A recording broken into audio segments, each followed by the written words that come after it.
ចង់ព្រីនដើម្បីក៏បានប្រើថ្មមិនប្រើទឹកថ្នាំនិងអាចព្រីនกระดาษទំហំធំរហូតដល់4អ៊ីង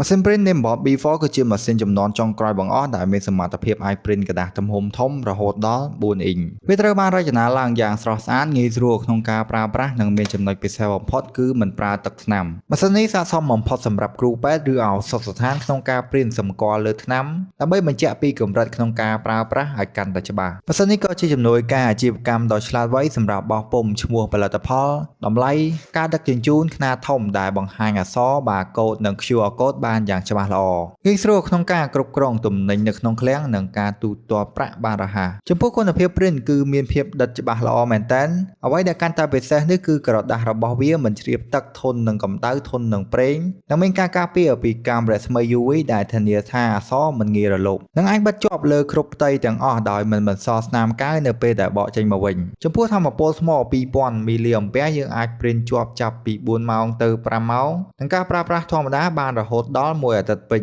បើសិនជាបងប្អូនមានចំណាប់អារម្មណ៍ទៅលើម៉ាស៊ីន print label Nimbot B4 បងប្អូនអាចតាក់ទងទៅកាន់ Facebook ផ្លូវការ Nimbot Cambodia ឬក៏តាក់ទងទៅតាម Telegram លេខ086 312